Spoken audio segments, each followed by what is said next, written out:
In April, Korea reveals two kinds of spring that look similar but feel completely different. One begins quietly, the other spreads through everyday life. The problem is, neither one stands out at first, and that's exactly why most people miss them.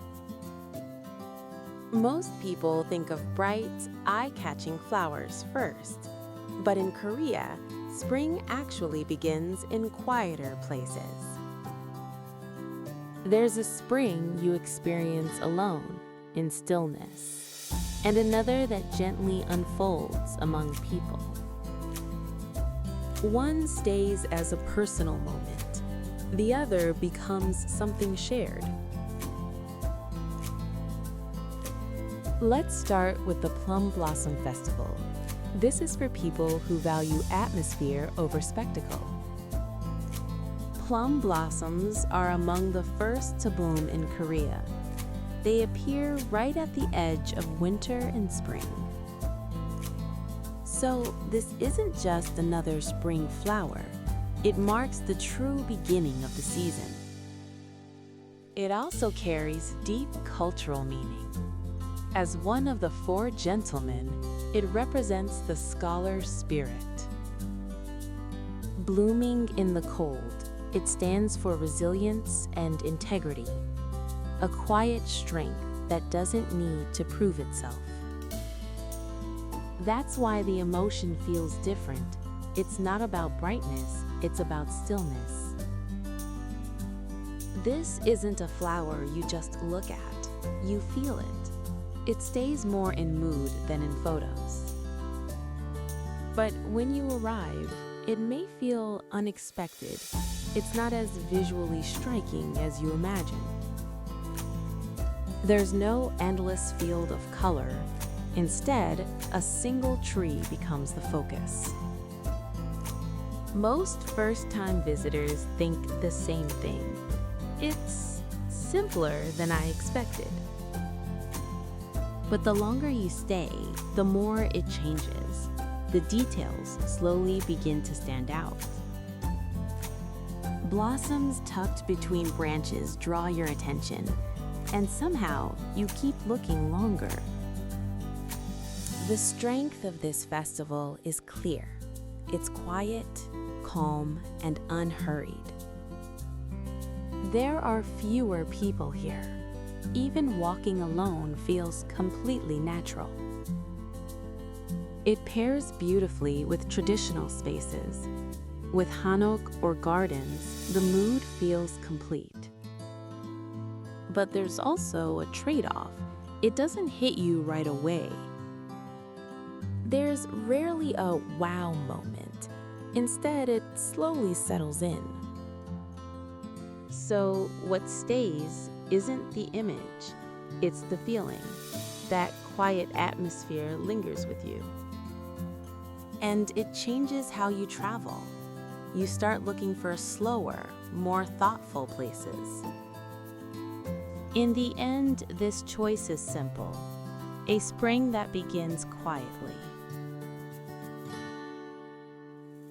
Now let's look at the Cornelian Cherry Blossom Festival. This is for people who want to feel life within spring. This tree didn't originate in Korea. It was introduced from China and became part of everyday life.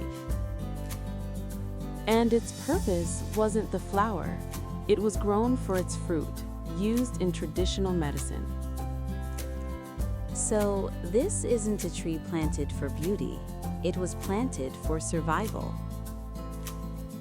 During the Joseon era, it was commonly grown near homes, something people depended on, not just admired. Over time, it shaped entire landscapes.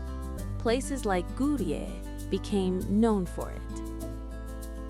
That's why this isn't just one scenic spot.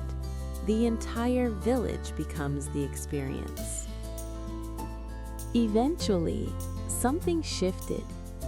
People began noticing the flowers before the fruit. And that's when it became a festival. a living tree turned into a shared experience. But it still feels different from most festivals. It's closer to real life than to tourism. As you walk through the village, the blossoms follow your path. They blend naturally with homes, walls, and narrow streets. So people become part of the scenery. You're not just seeing flowers, you're seeing life. That's the biggest strength here. It feels warm, natural, and grounded. It's not flashy, but it's comfortable. Just walking is enough. You can also experience local food and small traditions. It feels less like tourism and more like stepping into daily life. But there's a trade-off here too. The impact isn't immediate. There aren't many dramatic moments. It builds slowly over time. So what stays isn't a single image. It's the feeling of being there. And it reshapes your preferences. You start choosing comfort over spectacle. So in the end, it comes down to this: a spring that feels real, not just seen. In Korea, flowers have never been just scenery. They've always been part of everyday life. That's why spring exists in two distinct ways. One is quiet and personal, the other shared and warm. Plum blossoms belong to solitude. Cornelian cherries belong to community. So the answer is simple. Spring isn't about where you go, it's about how you spend it. If you want a quiet beginning, choose plum blossoms. If you want warmth with others, choose cornelian cherries.